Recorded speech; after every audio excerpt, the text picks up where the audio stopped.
sempre, começamos o nosso programa invocando a Santíssima Virgem Maria, o Santo Padre Pio de Pietrelcina, para que roguem a Deus, Pai, Filho e Espírito Santo, que nenhuma injustiça se cometa nesse programa. Então, eu queria primeiro lembrar vocês do curso Introdução ao Método Filosófico, que vai ser realizado aqui em Colonel Heights, na Virgínia, de 29 de setembro a 4 de outubro. Ainda há vagas para o curso, só não podemos, a esta altura não podemos mais garantir o preço da passagem, quer dizer, a despesa do curso, a despesa em terra continua a mesma. Mas a essa altura, embora ainda exista vagas para o curso, não há mais vagas para o mesmo voo. Então, vai haver uma pequena diferença no preço da passagem. Vocês podem se informar pelos telefones 041 9974 4443, 041 3362 0200 ou 041 3262, não, o primeiro telefone é 3362-0200, o segundo é 3262-0100. Também queria aqui dar um aviso, estou particularmente feliz de poder dar esse aviso, porque há muitos anos a gente recebe pedidos de gravações de aulas e apostilas minhas de cursos antigos. Esse é um material imenso, são mais de 20 anos de aulas, umas gravadas em vídeo, outras em áudio e outras transcritas em apostilas, embora a maioria delas sem correção do autor. Quer dizer, uma apostila não é para publicação ainda, é um texto provisório apenas para informação dos alunos. E este material imenso, finalmente, agora estará à disposição, né, dos alunos e visitantes no novo site que estamos inaugurando hoje, agora mesmo, nesse momento, que é o Seminário de Filosofia, que é, então, uma divisão, uma extensão do meu site, www.olavodecarvalho.org. O endereço do site é www.seminariodefilosofia.org. Então, quem os interessados, entra lá no site e vão se inscrever, pagar uma taxazinha ridícula, que é só de manutenção, que é R$35 por mês, ou R$35 ou $20, que é a mesma coisa. E imediatamente receberão uma senha para ter acesso aos materiais lá. Então, todo mês nós vamos colocar lá pelo menos 5 ou 6 materiais novos. Alguns áudios, alguns vídeos e algumas apostilas. E isso tudo, cada mês, o material do mês anterior passa para o arquivo, onde poderá continuar sendo descarregado. Você pode ouvir online, assistir online, ou pode copiar para o seu computador com o compromisso formal de você não distribuir cópias disso. Então, todo mês entra um material novo. Quer dizer, novo não, todo esse material velho, mas será ali divulgado pela primeira vez fora da sala de aula. E também, uma vez por mês, eu farei uma aula especial, nova, para os membros do site. Então, por R$35 por mês, você vai ter acesso a cursos que eu dei 30 anos atrás. Nós começamos com um material não tão velho, começamos com um material de 2000, um curso de 2002, que foi dado em Curitiba, onde as aulas eram de 6 horas, 8 horas, algumas 10 horas de duração, em várias etapas. E todo este primeiro material que está lá do curso de Curitiba são vários arquivos, eles completam 6 horas de duração. E tem mais lá a apostila de um curso que eu dei no Instituto Goethe, em Salvador, Bahia, um curso sobre a arte de estudar, e mais 2 apostilas sobre a vida intelectual. Então, esse é o material deste mês.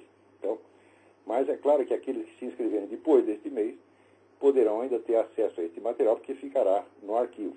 Tá certo? Terá os materiais novos e os que estão no arquivo. Não deixem de dar uma espiada lá, www.seminariodefilosofia.org. Você pode ter acesso também tem um link na minha página, no www.olavodecarvalho.org, também tem um link para lá. Muito bem. Então, aqui, essa semana houve uma coisa interessante, saiu aquele artigo da Bárbara Gância, na Folha, com o título de Olavo viu o ovo. Evidentemente, aí uma insinuação do ovo da serpente. Não era um ovo de galinha, um ovo de pato, nem nada, né? Um ovo de serpente, de dragão, né? Ou talvez, né, até um ovo do Lula. Né? E então a Bárbara ali, ela reconhece, ao longo desses 10 anos ela não tinha percebido nada do que estava se passando com o negócio do Foro de São Paulo e com a aliança PT-FARC, que ela, como muita gente achava que eu era um maluco total, mas que finalmente ela se rendia às evidências e fazia ali um meia-culpa. Foi um gesto muito bonito da Bárbara Gance. Então a minha esposa Roxane escreveu para ela, né, agradecendo o artigo, e recebeu a seguinte resposta da Bárbara. Prezada Roxane, fico feliz de que ambos tenham gostado.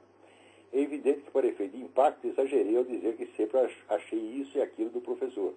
Na verdade, o que sempre fiz foi admirar a sua verve e o seu distinto conhecimento. Muito obrigado pela gentil mensagem e um abraço, Bárbara Gance. Então, aí, este belo exemplo de honestidade dado pela Bárbara Gance, infelizmente, não é imitado por muitos jornalistas, né? E não é imitado, não é porque os camaradas sejam burros. Alguns são, de fato, burros, tá certo? Mas vocês nunca podem esquecer aquele dado que saiu no Jornal do Brasil em 3 de maio de 1993, em que, naquela época, a diretoria da CUT já reconhecia que havia 800 jornalistas na folha de pagamento da CUT. Para que a CUT precisa de 800 jornalistas? 800 jornalistas dá para você tirar uma edição diária da Folha de São Paulo, mais uma do Globo e fazer mais uns 3 programas de rádio. Tá certo? E ainda vai sobrar. Agora, a CUT não edita nem mesmo, né, um jornalzinho semanal.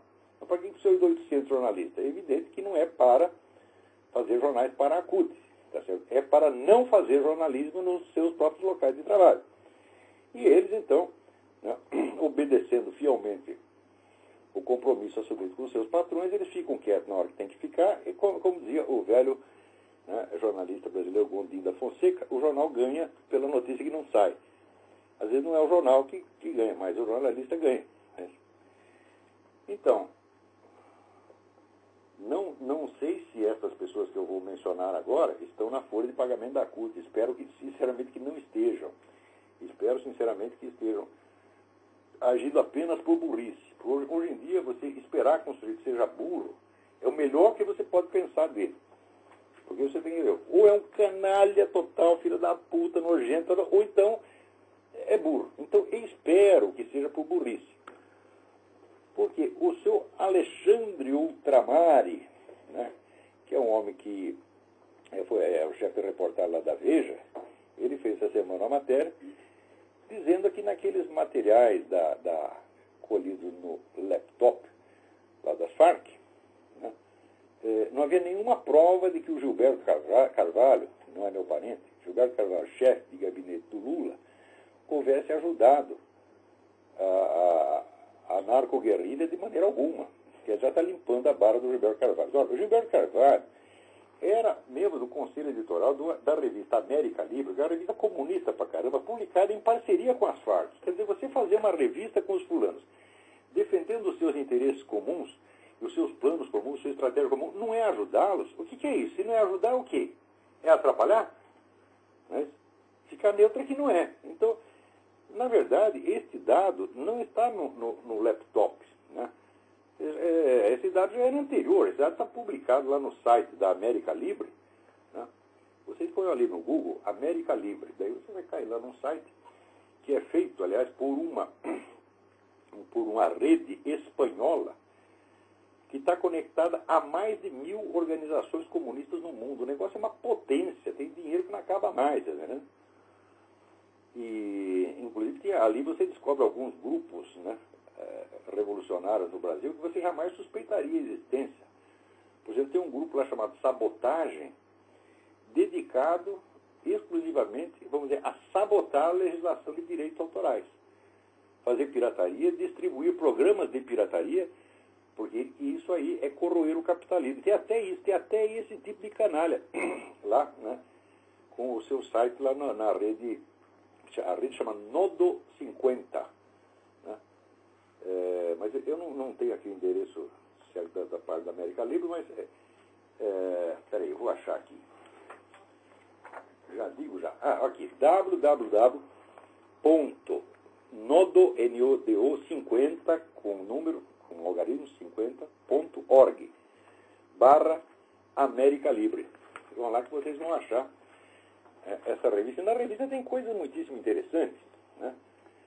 Não só ali comprova que o seu Gilberto Carvalho está fazendo a revista em parceria com a turma das Farc, com o Raul Reis, mas tem uns detalhes muito interessantes que, veja, em 2003, já fazia 2 anos, que o Fernandinho Beiramar havia confessado que vendia armas, que ele trazia armas do Líbano, comprava armas do Líbano, trazia e trocava essas armas com a turma das Farc, em troca de cocaína para distribuir no mercado brasileiro. Ele traz 200 toneladas de cocaína, a maior parte é para o mercado brasileiro e ainda sobrava um pouco aqui para o mercado americano. Ele tinha confessado isso em 2001. Em 2003, teve um seminário internacional dessa revista América Livre, que foi em São Paulo. E desse seminário participaram o vice-presidente do PT, Walter Pomar, né, o seu Emir Sader e vários desses intelectuais que agora aí estão brilhando nesses encontros com o Lula.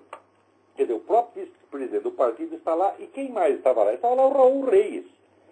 Raul Reis é aquele comandante das Farc que, um pouco antes, havia dado uma entrevista à Folha de São Paulo, dizendo que o principal contato das Farc no Brasil era o PT, e dentro do PT, especialmente a pessoa do seu Emir Sader, que era o maior teórico petista. Então, como é que o PT não tem contato direto com essa gente das Farc? Agora, inventaram também a história, né, o governo está com a história, e tem muita gente que defende, da turminha aí, ou os que estão na folha de pagamento da CUT, até os que não estão nela, que fazem isso de graça, fazem isso por bondade e generosidade, né? Eles estão todos endossando essa coisa de que o PT só teve contato com as Farc por motivo humanitário, porque estava preocupado com os reféns, coitadinhos, que estão lá presos, né?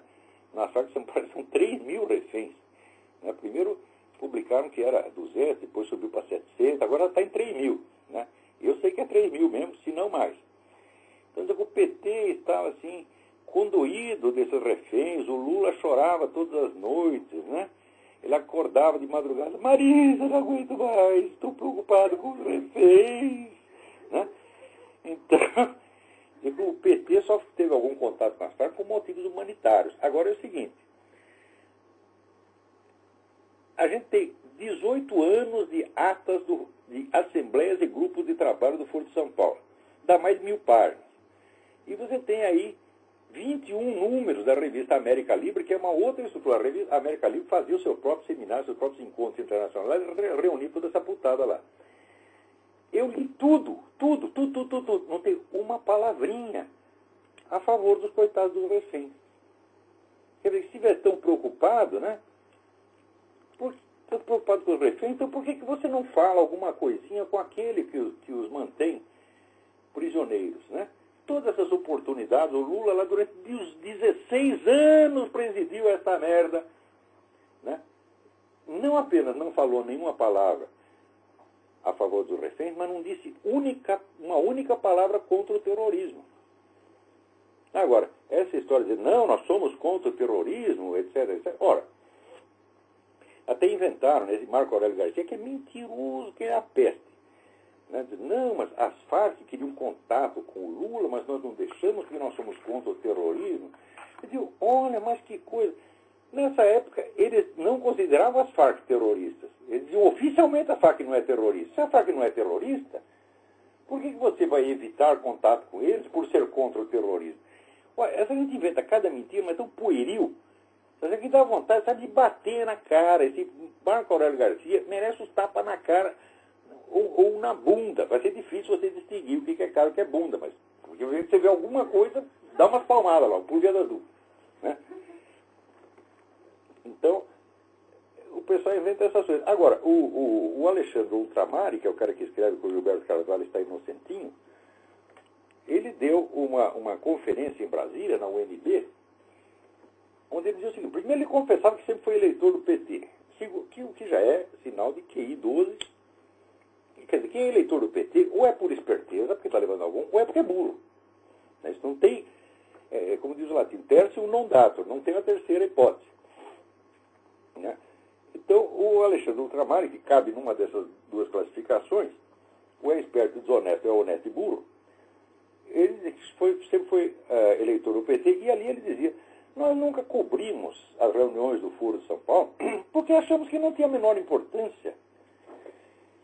E olha, primeiro que um jornalista profissional dizer isso é uma coisa absolutamente inadmissível. O Foro de São Paulo é a maior organização política que já existiu em toda a história do continente latino-americano.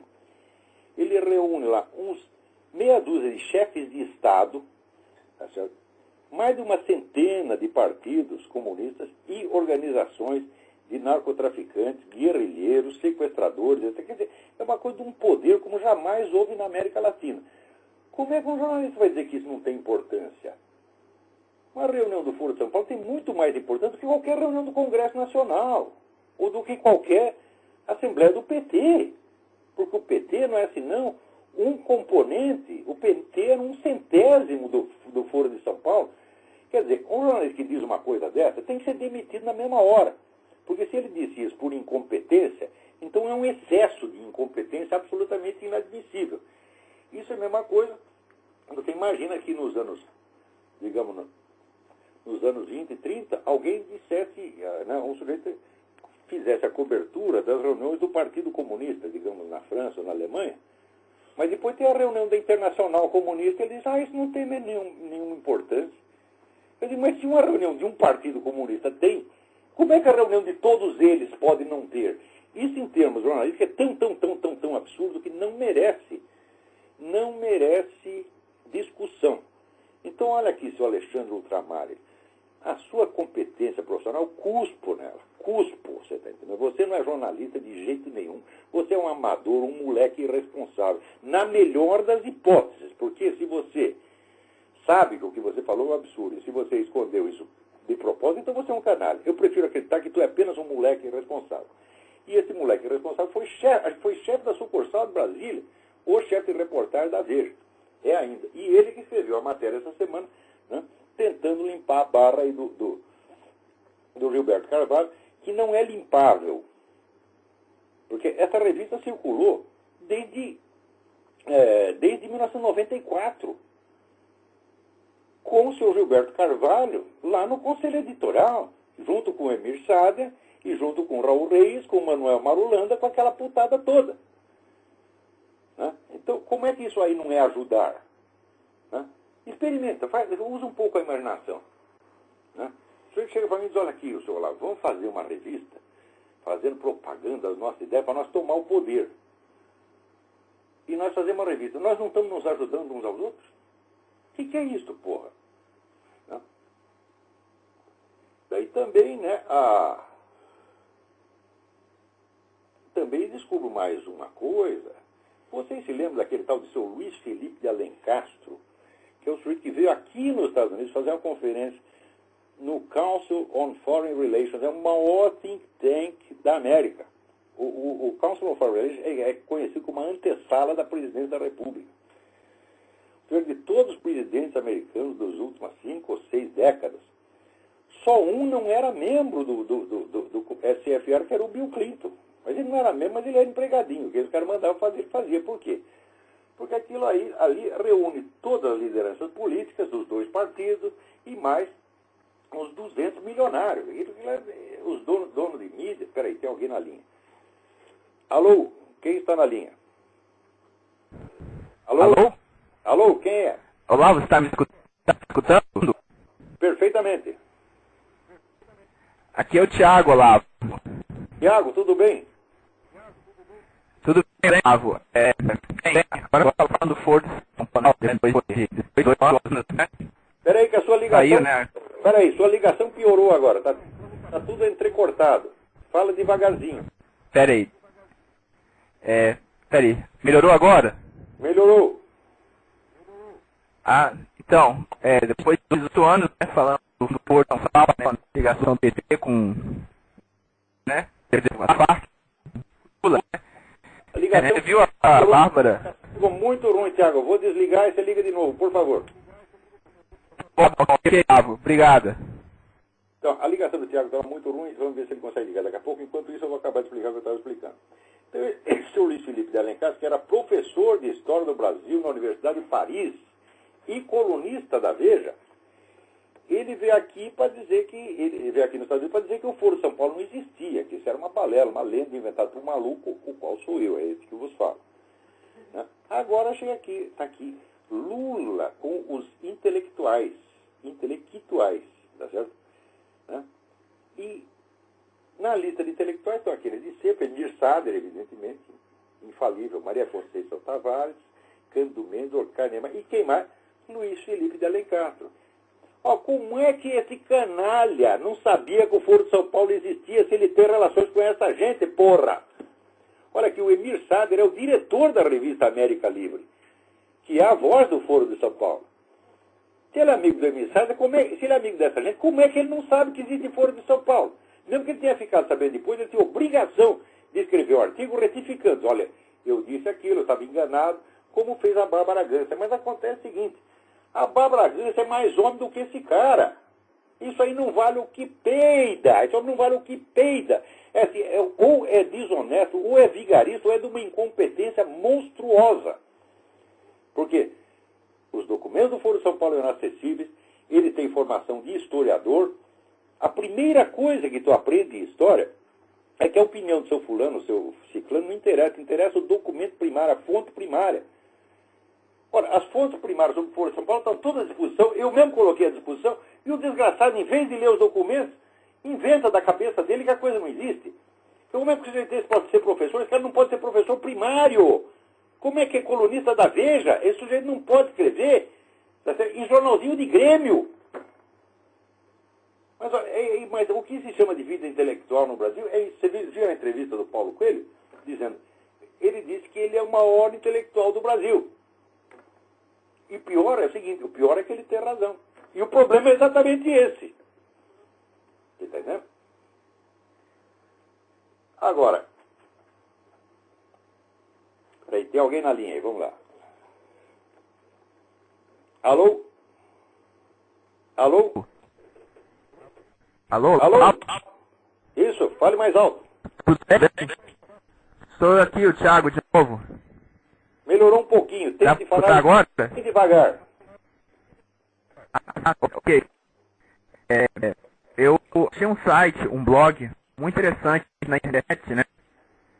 Que chama antarcticus.blogspot.com. Como é que é? É bem interessante ele porque... Repita o nome do site, por favor. antarcticus.blogspot.com. Olha, eu não entendi o nome do site, ele... eu espero que os ouvintes tenham percebido, tenham entendido. Fala sobre a Antártida, né? As expedições que os países fazem, né? E... Tô ouvindo mal, mas tô ouvindo. Tá. Então, eu tento que...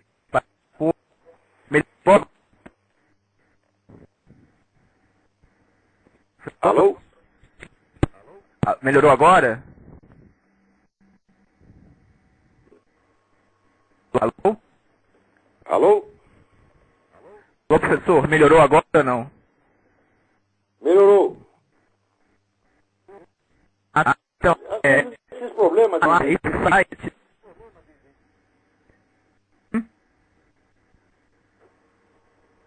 Olha, tá impossível essa ligação. Alô? Tá impossível. Eu vou tentar então. Até mais. Até mais, obrigado.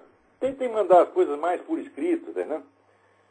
Porque às vezes a gente perde muito tempo com esse negócio de ligação ruim. Né? Mas vamos continuar aqui. Né? Não sei se... Agora, o seu Luiz Felipe de Alencastro e o seu Alexandre Ultramari não são os únicos que estão aí dando mau exemplo. Né? A Eliane Cantanhede também escreveu uma coluna lá para limpar a barra, dizer, não, ali não tem nada, aquilo ali tudo não quer dizer nada. Eu digo, olha, em primeiro lugar, temos que dizer o seguinte, esse material que foi colhido nesse laptop, ele ajuda a esclarecer muita coisa, mas ele não é necessário para provar a aliança PT-FARC. Essa aliança já está provada há muitos anos, eu já disse isso milhares de vezes, eu repito, está provada há muitos anos pelas atas do Foro de São Paulo e pelas atas dos seminários da revista América Libre. Tá certo? Que, anote bem, dizer que o PT não teve contato, não, teve contato, anualmente teve vários contatos, porque além da Assembleia tinha grupos de trabalho do Foro de São Paulo que estavam praticamente em reunião permanente. Se não tinha reunião numa cidade, tinha reunião em outra. E essa turma tem dinheiro a dar com pau, então eu viajava toda hora, ia para a cidade do México, para a Argentina, para Cuba, para o Raio Parta, e toda hora da grupo de trabalho. O contato era permanente, permanente.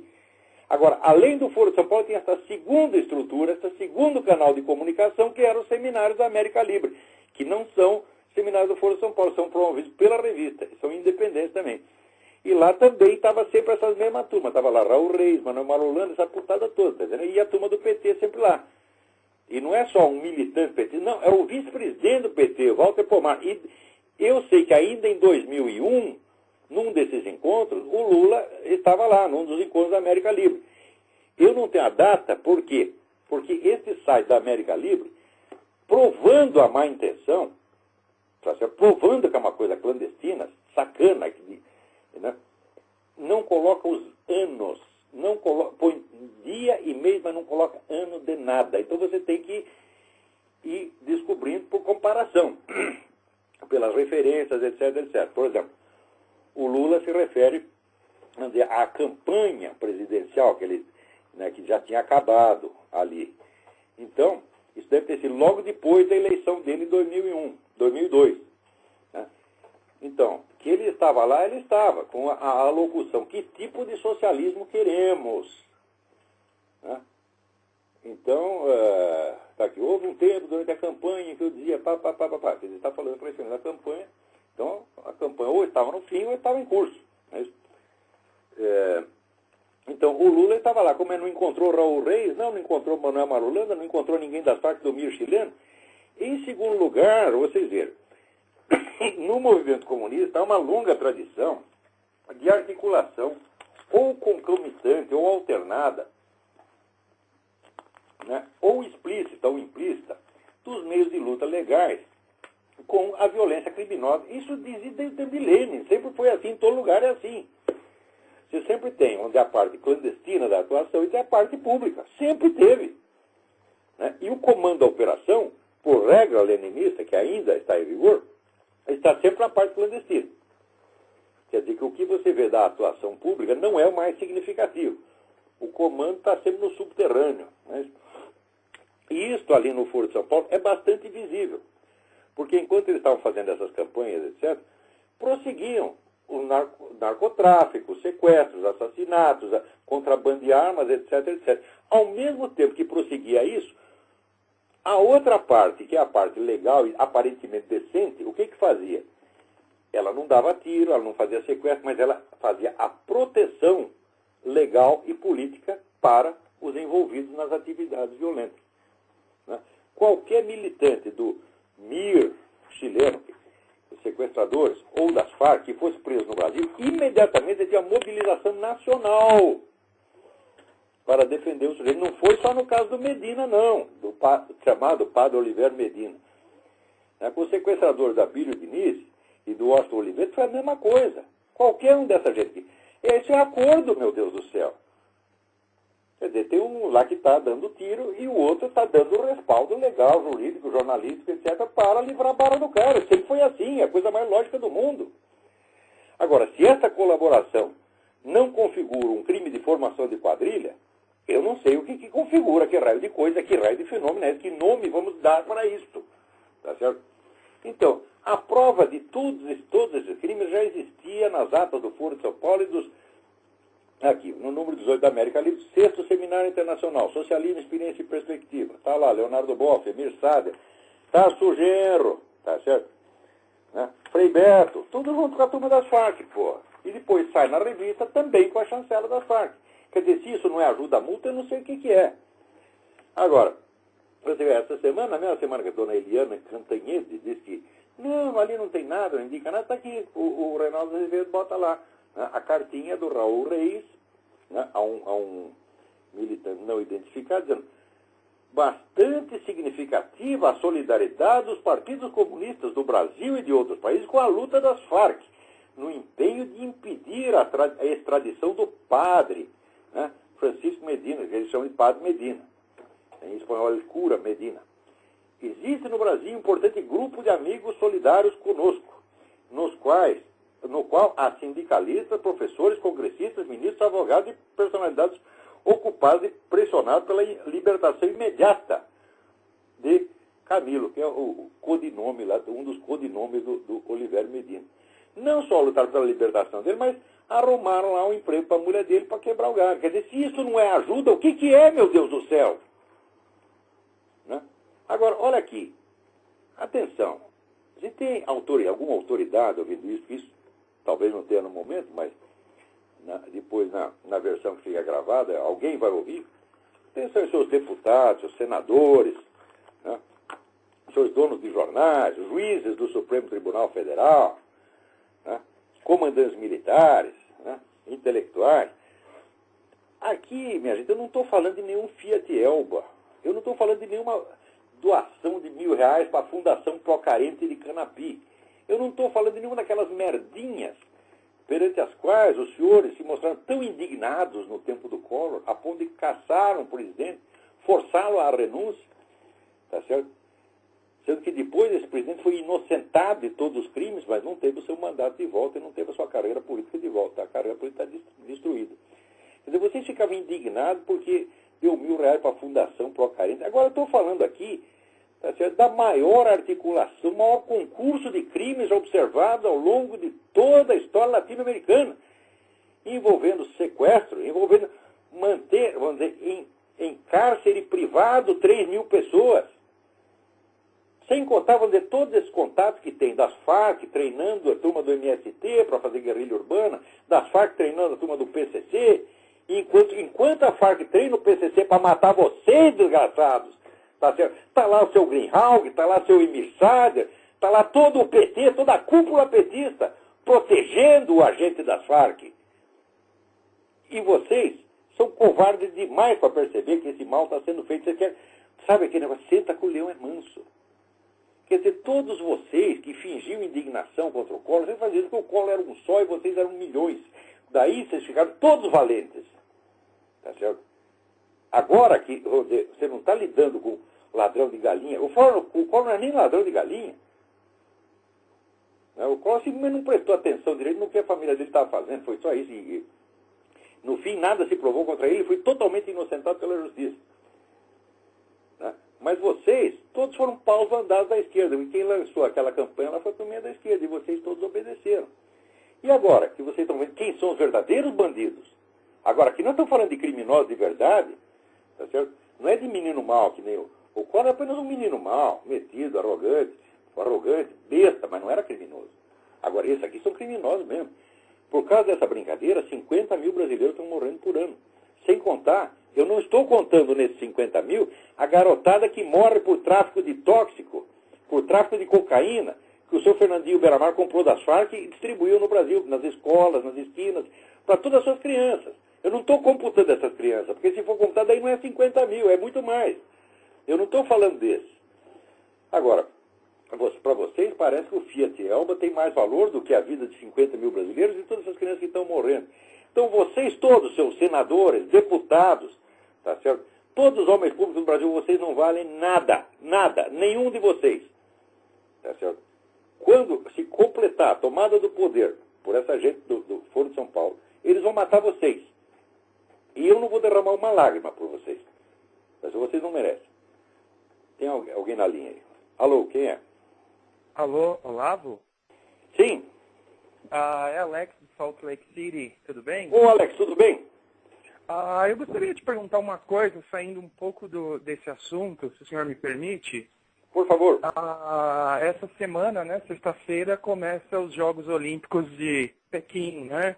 Sim, sim. Eu estava discutindo com alguns amigos a respeito dos Jogos e eles estão falando que agora, né, os idiotas estão falando que agora é melhor do que os Jogos de 80 em Moscou. O senhor poderia comentar a relação dos Jogos Olímpicos de Moscou, na época que o comunismo, entre aspas, existia mesmo, aliás, digo, que o comunismo existia oficialmente E agora que o comunismo... Mas, um momento, o comunismo não existe oficialmente na Rússia. O regime comunista, a Rússia a China é governada pelo Partido Comunista Chinês. Não, eu digo assim, eles fizeram apenas uma abertura econômica que não alterou... Hoje elas falam que o comunismo não existe mais, né? Não existe no cu deles, tá entendendo? Mas faz sentido, daqui a pouco você vai ver, né, quando examinar, se o sujeito for na privada, vai ver que está lá. Como é que a pessoa pode dizer outra coisa? O comunismo não existe mais. Já vou comentar isso daqui a pouco, mas vamos falar especificamente da China. Quem governa a China é o Partido Comunista Chinês, tá certo?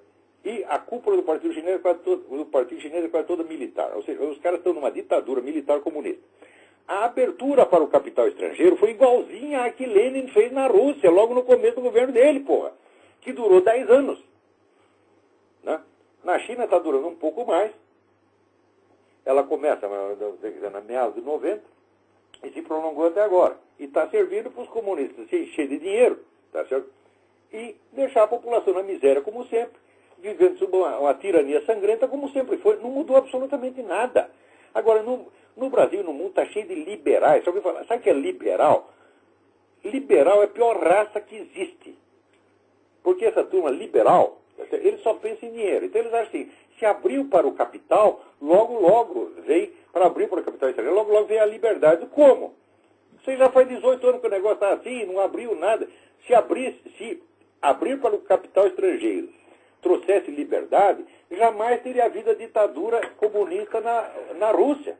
Porque Lenin, a primeira coisa que ele fez foi a chamada NEP, Nova Economia Política, que abriu para o capital estrangeiro e permitiu a propriedade privada.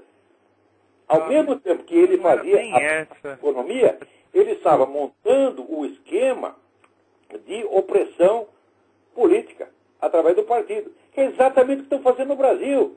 Quanto mais abre a economia, mais concentra o poder na mão do PT, porra. Vocês não estão vendo? Isso é clássico no comunismo. Agora, liberal, o que faz? Eles querem dar a impressão assim, eles usaram eles têm um jargão, né? Uma gíria, um vocabulário que diz assim, nós temos que dar a impressão que nós somos mais progressistas do que o comunismo. Então nós representamos o progresso e eles representam um atraso. Eles são os dinossauros. Tá certo? Até a Veja, quando cobriu a reunião do Foro de São Paulo, disse, reunião dos dinossauros, como se o cara estivesse todos mortos. Só os liberais estão vivos, progredindo, indo para frente. Mas se é assim, se o comunismo está morto e vocês estão vivos, por que são os comunistas que estão governando a América Latina e vocês estão perdendo tudo? Por que são eles que estão no poder e vocês estão aí fodidos? Quer dizer, para com essa arrogância idiota de dizer que o comunismo acabou, tá certo? Quer dizer, esse é o triunfalismo do derrotado. Quando ele está apanhando e dizendo, eu fui lá e meti a cara na mão dele. Liberal serve para isso. Os liberais são tudo frouxo, capado. Tá certo? Olha, não levo mais a sério nenhum liberal, não. Você está entendendo? Então, essas coisas, o comunismo morreu, eu digo, olha, meu Deus do céu, quando Lenin abriu a economia soviética, os liberais da Europa já diziam a mesma coisa. Os caras desistiram do comunismo, não tem mais. Se você estudar a história, você vê o número de vezes que se anunciou que o comunismo acabou. Essa foi a última da década de 90, foi só a maior. Tá certo? Porém, leia o livro do Jean-François Revel, La Grande Parade, que é um livro de 1999, e que ele já mostra o paradoxo. Olha, depois que o comunismo acabou, ele cresceu, como é que é isto? Se ele acabou, por que ele tem tanto poder? Então, esse pessoal liberal serve para camuflar o crescimento do comunismo. Tá certo? Eles ficam contando vantagem, enquanto isso o comunismo vai crescendo bem embaixo deles. Muitos deles não são liberais coisa nenhuma, são agentes de desinformação. Então lá se faz de liberal, tá certo? Para ajudar o comunismo a se fingir de morto para assaltar o governo. Tanto é assim que muitos desses ditos liberais, tá certo, se aliam ao comunismo, se aliam à esquerda em todo o programa cultural. Abortismo, feminismo, gaysismo, etc, etc. Eles só querem realizar tudo isso por meio da propriedade privada. Eu digo, mas que diferença faz com o comunismo? O comunismo só é um sistema econômico nos seus objetivos, não na sua estratégia e na sua prática. Que idiotice, quer dizer, você acha que o negro só é comunista se ele, no dia seguinte que ele tomou o poder, ele estatizou todos os meios de produção? Olha, leiam Karl Marx. Karl Marx dizia que a estatização dos meios de produção ia levar séculos. Tá certo? E se o cara não estatiza no dia seguinte, e vem os liberais, ele não é mais comunista, então o comunismo acabou. Eles demonstram que são ignorantes. Agora, o sujeito que dá palpite nessas coisas, sem ter estudado, se ele não estudou Marx, não estudou Lenin, não estudou coisa nenhuma, e fica dando palpite, tá certo? Esses caras têm que apanhar na bunda, sabe? Bunda, se é que tem bunda. Porque senão pode ser que nem o tal do o Paulo Giraldelli, que renega a própria bunda. Fala, não, a bunda não é minha, não é minha, não é minha, não é minha. Pode ser, esse cara não vai saber. Né? Não deve ter bunda mesmo, porque pela quantidade de merda que tem na cabeça, é porque não tem um orifício para onde sair. Porque se tivesse, sair. Agora não sai, volta para a cabeça.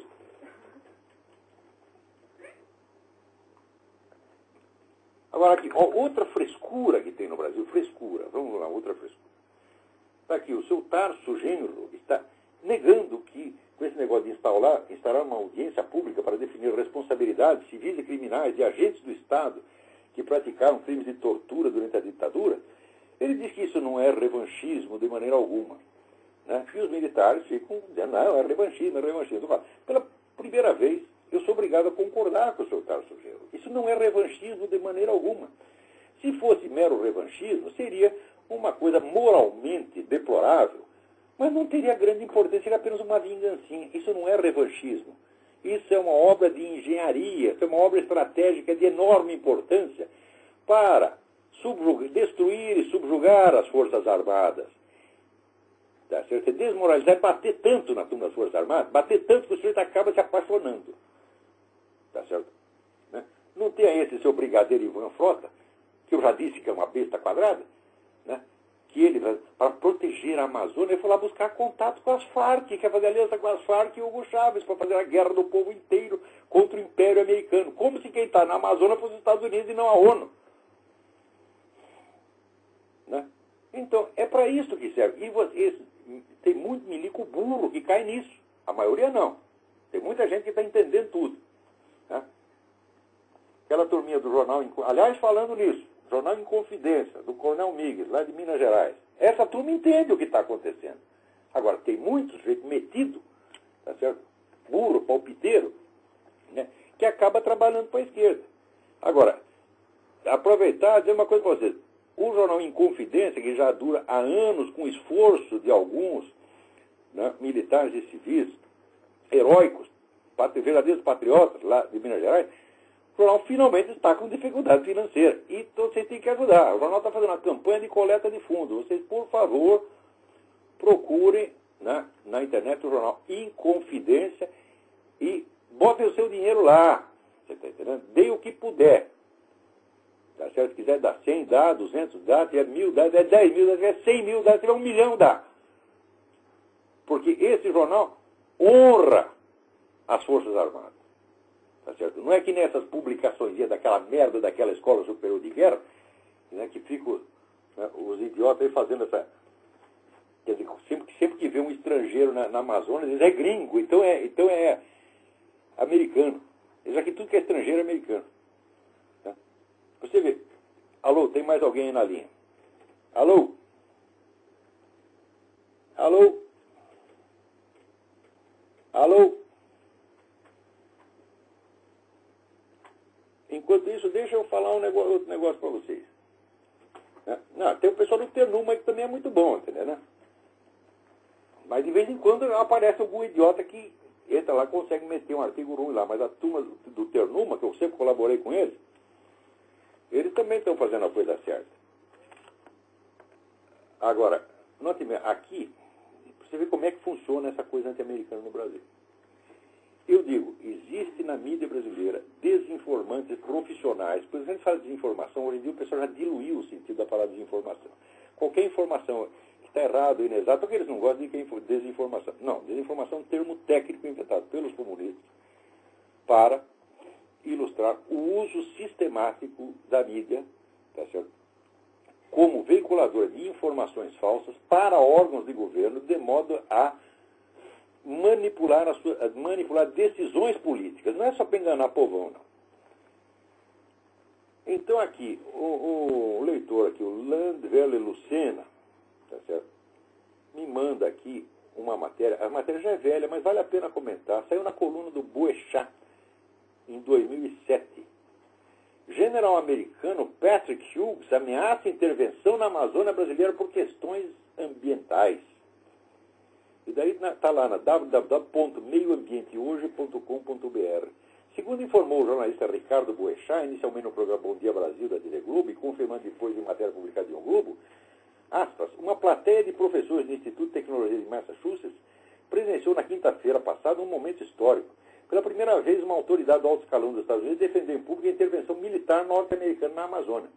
A autoridade em questão foi ninguém menos que o general Patrick Hughes, atual diretor da Agência de Inteligência das Forças Armadas Norte-Americanas, Defense Intelligence Agency, DIA. Bom, muito bem. Deixa eu contar uma coisa para vocês. Essa notícia saiu em 2007. Vou mostrar como é que isso funciona. Em 2007, já fazia anos que o general Patrick Hughes tinha saído da DIA e tinha sido transferido para a Homeland Security, Segurança Interna, onde ele não dá nem meio palpite em matéria de política externa. E por que o general Hughes foi parar lá? Por quê?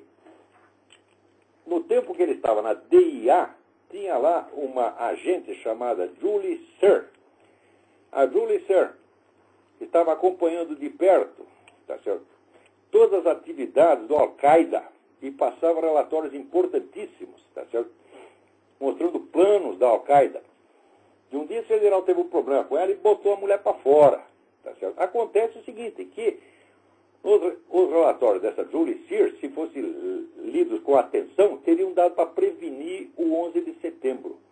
E o general, por uma vaidade, botou essa mulher para fora, que estava fazendo um trabalho magnífico.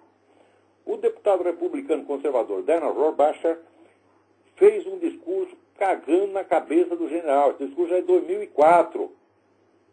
Em 2004, o general já não estava mais na DIA, já estava na Homeland Security.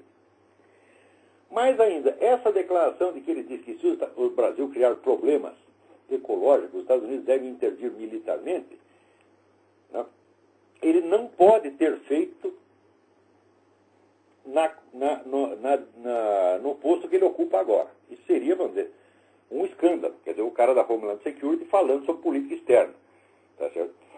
Eu já perderia o cargo até na Homeland Security.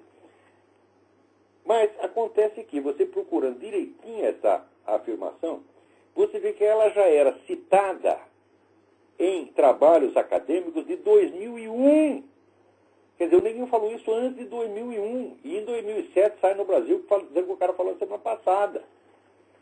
Ou seja, o general já tinha perdido qualquer autoridade na política externa, já estava removido da Homeland Security, e já fazia pelo menos 7 anos que ele tinha falado isso. Isto é o que se chama de desinformação. Várias vezes. Tá certo? E eu já peguei turma da mídia brasileira fazendo isso, deslocando data para mudar o sentido dos acontecimentos. E é sempre no sentido anti-americano. Eu peguei um artigo daquele cidadão, o Maierovitch, que era o homem lá da polícia, das drogas, e fazia exatamente isso, deslocava, pegava uma declaração do sujeito da... Aliás, não foi só ele não, mas eu peguei toda a grande mídia brasileira. Pegou a declaração de um cara da ONU, tá certo? Para inocentar as Farc, e mudou 5 anos a data que o sujeito falou. Procurem lá no meu site, www.olavecarvalho.org, vocês vão ver do que eu estou falando. Então, agora, esse general Patrick Hughes, vocês podem tirar o cavalo da chuva. O general Patrick Hughes não invade nada, você está entendendo? E não tem nada a dizer sobre isso. Então, para mostrar como é que foi. Isso não é erro jornalístico. Isso não é só distorção. Quer dizer, um moleque está com raiva dos Estados Unidos, então faz uma matéria contra os Estados Unidos. Não, isso aqui é característico. Por quê? Porque o cidadão noticia isso e diz que os militares brasileiros estão revoltados. Eles não podem estar revoltados, porque é ele que está dando a notícia. Ele não pode ficar revoltado dando a notícia. Essa notícia não podia ter saído de parte alguma, porque era 2001. Tá certo? E como é que eles iam estar revoltados, né, com o fato que não aconteceu? Né? Então, isso aí é desinformação. Um dia eu vou dar a lista de todas as pessoas que fazem essas coisas na mídia brasileira. Vou dar o nome desde um por um e mostrar todos os casos que fizeram. Isso é desinformação. Tem gente aí que trabalhou para a KGB, tem gente que está na folha de pagamento da KGB até hoje e nada se investiga. Uma vez eu propus a empresários e militares brasileiros, né, que contratassem um historiador russo, que a gente tinha um contato com um historiador russo, que falava português e que estava lá em Moscou, para que ele fizesse a pesquisa ali nos arquivos do partido, no tempo que estava totalmente liberado, para dar o nome de todas essas pessoas. Agora, notem bem, no livro do Christopher Andrew, The Sword and the Shield, sobre a KGB, diz que até o embaixador, o sujeito que era embaixador no Brasil no meio da década de 70, embaixador do Brasil em Moscou no meio da década de 70, era agente pago da KGB. A atuação da KGB no Brasil foi tão intensa que a KGB chegou a botar grampo na sala do então presidente da República, João Batista Figueiredo. Agora, o pessoal fala da CIA, quando você diz, me deu o nome de um agente da CIA lotado no Brasil, não aparece um. Alô, quem é? Alô? Alô? Alô, Olavo? Eu? Aqui é o Guilherme de Campinas, tudo bom? Tudo bem? Tranquilo, Olavo. Seguinte, Diga. eu comprei recentemente o livro Insight, do Bernard Lonergan. Isso é uma maravilha. Só que o livro é muito abrangente. Eu queria algumas dicas, um plano de estudo para abordá-lo, para encarar esse livro. Olha, eu sugiro o seguinte, você comece com o livro Knowledge and Being, Conhecimento e Ser, que é, vamos dizer, um resumo explicativo que o Lonergan fez do Insight. O Insight é, sobretudo, uma sequência de exercícios. E não basta ler, você tem que fazer os exercícios do livro para entender onde é que o Lonergan quer chegar. O que ele quer mostrar para você é por que a inteligência intelige. Por que nós não somos tudo burro que nem o Alexandre Outramare e a Eliane Cantanhede. Ele quer explicar esse milagre da inteligência humana, né? E ele faz isso através de uma sequência de práticas e exercícios. É por o livro não é obscuro. O livro é difícil porque você tem que fazer as práticas. E o livro tem 1000 páginas. Então, vamos dizer, olha, você levar 2 anos para você ler o Insight do Lonergan, você não fica complexado com isso, não. Agora, no Knowledge and Being é um livro teórico, onde ele explica esse empreendimento. Então, é melhor começar por aí. Ajudou em alguma coisa a minha explicação? Ajudou bastante. Eu mando um abraço aqui do pessoal aqui da vigilanciademocrática.org para você e para sua família. Boa sorte. Muito obrigado. Boa sorte para todos vocês. Não esqueça de visitar o meu site do Seminário de Filosofia.org e não esqueça de dar uma ajuda para a turma do Inconfidência. São os maiores patriotas do Brasil. Ok, Olavo. Muito obrigado. Obrigado, meu. Agora, tem aqui um cidadão que me pergunta assim, uma coisa interessante. Ele pergunta, mas afinal de contas, por que foi... Eu estou procurando aqui o e-mail dele, não acho o nome, pô. Mas ele vai saber que é dele que eu estou falando. Ele me pergunta, afinal de contas, por que você deixou de ser militante esquerdista? Como é que você... aqui. É o João Cláudio. Esse outro programa, o senhor dizia que quando era esquerdista, mentia para si mesmo, que depois de 40 anos a situação mudou. Dentro dessas coisas, quero saber como e por que o senhor viu que a esquerda era ruim. Como foi o processo? Eu digo, o processo foi muito longo, porque, inicialmente, eu comecei a ficar deprimido, né, de ver a falta elementar, de moralidade que o pessoal comunista tinha nas suas relações, não só com os adversários onde eram pensados e tratados como se fosse lixo, mas até internamente, uns com os outros. Quando desconfiavam do sujeito, destruíam a vida do cara. Eu acho que eu contei aqui nesse programa a história do próprio sujeito que me cooptou para o Partido Comunista e que depois o pessoal da cúpula do Comitê Estadual desconfiou que o sujeito tinha uma ligação, que era um espião, coisa que ele não era, e destruiu a carreira do sujeito assim em 2 semanas. O cara era um jornalista relativamente importante, foi excluído da profissão, mas que ele não entrava numa redação. Você vê o poder que o Partido Comunista tinha. E ainda tem, com outros nomes, o Partido Comunista ele não cessou de existir, ele se diversificou em várias organizações. Né? Então, hoje está mais poderoso do que naquela época. Então, simplesmente chutou um sujeito para fora da profissão, o cara virou um mendigo, bêbado, destruíram a vida do cara. Eu vi isso com os meus próprios olhos.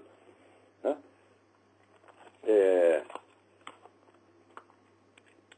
Mas, inicialmente, eu só me afastei do partido. Falei, eu me afastar, eu não fiquei contra. Eu me afastei e falei, não, eu vou para casa pensar. Né? E foi daí que eu comecei. Ali eu falei, bom, em primeiro lugar eu tinha que completar os meus próprios estudos de marxismo. Eu não conheço outra pessoa que estivesse no partido naquela época, com 2 exceções, que uma era o velho Nabor Caire de Brito, que a gente chamava do capitão, e eu tenho um rapaz chamado Roberto Negrão de Lima, que era neto do governador do Rio.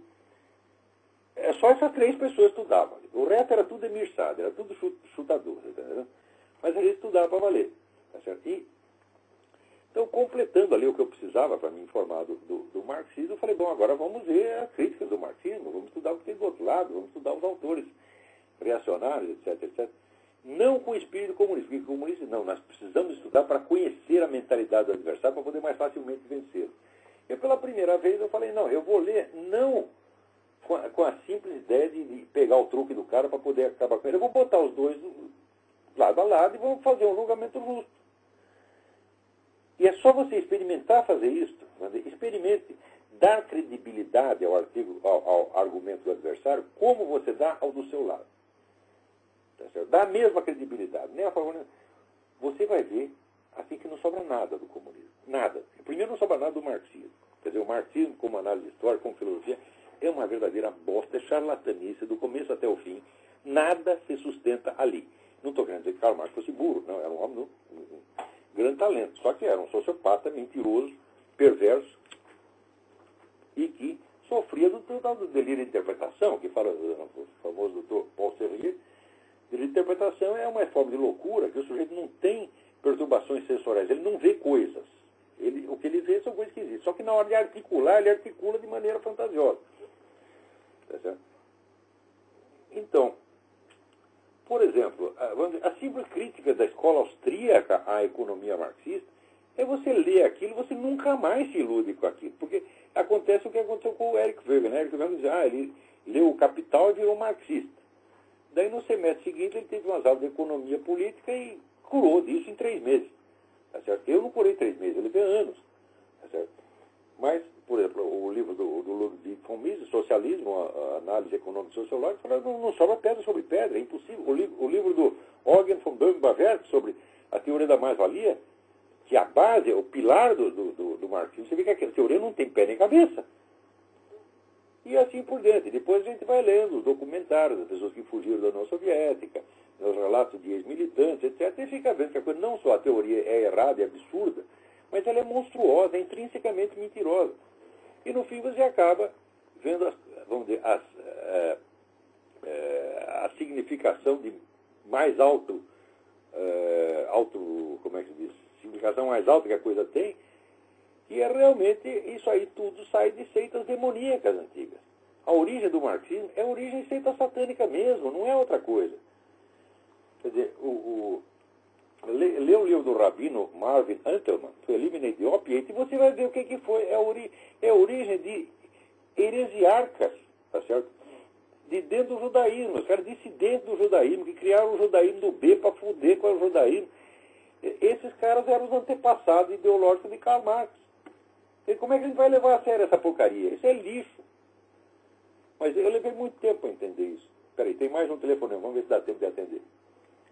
Alô? Olavo? Eu? Olavo, boa noite. Boa noite. Fabrício, de Belo Horizonte. Fabrício, tudo bem? Joia, Olavo. Eu tava vendo, falar rapidinho.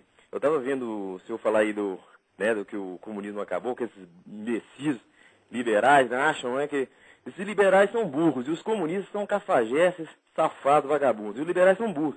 Que no próprio livro aqui do Volkogonov, na biografia sobre o Stalin, ele já fala lá, na página 112, que o Lenin foi o inventor com a NEP do socialismo de mercado, entre aspas.